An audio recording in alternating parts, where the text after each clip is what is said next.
Hey everyone, and welcome back to The Explainer. Today we are diving into a really fascinating esoteric essay by Su Fang called Analysis of Spiritual Frequency. We're going to impartially break down some genuinely mind-bending claims from this text. The big hook here? The author proposes that a spirit isn't some spooky ghost or a supernatural mystery, but rather a completely measurable scientific phenomenon. We're going to look directly at the source material to see how it tries to totally reframe our understanding of the universe, our own biology, and even the everyday sounds we hear. Let's get right into it. So, let's start with the big, obvious question the author poses. What exactly is spirit? We throw words around all the time. Soul, telepathy, spiritual power, or we say someone just has a good spirit. We kind of take these words for granted, right? But this essay actually challenges us to wipe the slate clean, strip away all those old preconceived notions, and ask what spirit literally is at its most fundamental level. Well, get this. The text completely flips the script by defining spirit strictly as a physical vibrational wave. It strips away all that mystical ambiguity we usually attach to the word. According to Su Fang, because spirit is a wave, it actually encompasses all conscious activities of living beings, and it operates on frequencies you can measure, like literally measure, in occurrences per second, or hertz. It is a wildly scientific lens being applied to a deeply philosophical concept, which is just super interesting. Section 1. The Universal Scale, the 1 Hertz Mystery. The author proposes that because the physical structure of literally everything is determined by vibration, then literally everything contains spirit. We aren't just talking about humans or animals here. The text explicitly states that mountains, rivers, stones, and even the house you're sitting in right now, they all have spirit. Actually, it goes even further, arguing that higher vibrational frequencies create more complex and intangible material structures. The essay even claims that higher frequencies during pregnancy can positively impact the physical beauty of a child. No way, right? And that brings us to the absolutely foundational number of this entire theory. Just a single, solitary number. 1. 1 hertz. This 1 vibration per second is presented as the absolute baseline for how reality is structured. According to the source material, the frequency of what it calls the greatest creator is exactly 1 hertz. The essay states that this 1 hertz vibration acts as a cosmic baseline wave that penetrates every single dimension of reality. It's an omnipresent wave permeating all space and time. You can kind of think of it like the ultimate source code for this entire vibrational universe. Section 2. The Environmental Scale, Harmful and Healing Frequencies. To prove how frequency dictates our reality, and specifically what we can and can't perceive, the author points out something we usually ignore. Check out the contrast here. A butterfly's wings beat at just 5 to 6 hertz. To human ears, that is completely 100% silent. But the second that frequency jumps up to the 320 to 640 hertz range, boom, we easily hear the annoying buzzing frequencies of bees, flies, and mosquitoes. Our entire perception of the natural world is literally boxed in by these numerical frequencies. And this brilliantly illustrates the text's core assertion: frequency dictates survival itself.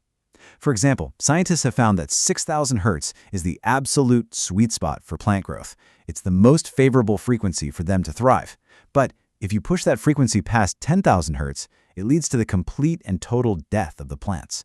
It's an unbelievably razor-thin line between flourishing and perishing.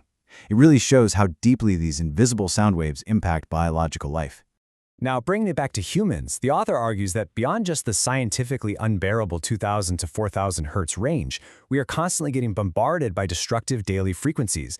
And it's not just harsh mechanical noises like dragging an iron shovel on concrete. It's also everyday stuff: sudden screams, loud car horns, arguments, crying, and even complaining.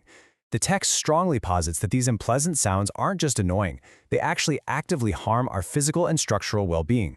But, on the flip side, any sound or frequency that induces a positive, peaceful emotional state is considered incredibly beneficial to our mental and physical health. Happiness, excitement, joy, serenity, freedom. In Su Fang's framework, these aren't just abstract, fuzzy feelings. They are the direct result of beneficial frequencies physically fortifying our living structure and boosting our vitality.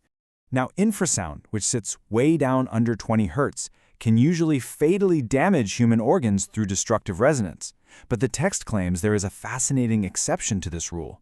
The ultra-low, completely quiet frequencies of nature, like the actual sound of plant growth, a flower blooming, or the movement of white clouds, these actually heal and protect us. They act as a really subtle, quiet nourishment for our living structure. Section 3. The personal scale, the heartbeat parallel. Okay, so the crucial point here is the number 60. As you probably know, 60 represents the optimal resting human heart rate, 60 beats per minute. Keep that specific number in the back of your mind for a second, because we're going to connect it right back to that cosmic scale we were just talking about. If you do the math, 60 beats per minute perfectly breaks down to exactly 1 beat per second, which means the optimal human heart naturally resonates at the exact same 1 Hz frequency as the greatest creator. In this framework, it's a completely perfect numerical alignment between the divine cosmic spirit and human biology. Pretty wild, right? Now, Yufeng notes a really interesting dilemma here. Usually in physics, when two frequencies match up perfectly, it causes a destructive physical resonance. Think of a singer shattering a wine glass. But the author uses a great analogy. It's much like the gentle ticking of a bedroom alarm clock. That ticking aligns with your heart's rhythm to create harmony, right? In the exact same way, the 1 Hz cosmic spirit safely synchronizes with the human heart without causing any physical harm whatsoever. It's completely protective and harmonious. Section 4. Consciousness and Spiritual Vitality. The author emphasizes that the vitality of your spirit depends entirely on your conscious mind. Basically, if you maintain a pure and orderly consciousness, you become highly perceptive, agile, resourceful, and talented. But if your mind is chaotic and disordered, you're going to become spiritually sluggish, dull, unresponsive, and clumsy. Your mind is effectively acting as the ultimate radio receiver for these cosmic waves. Ultimately, the essay suggests that we are all born as totally blank slates. Humans themselves are without spirits, the text argues. We receive our core spirit from the universe, sure, but we determine its actual strength by the daily audio diet of sounds and emotions we choose to consume.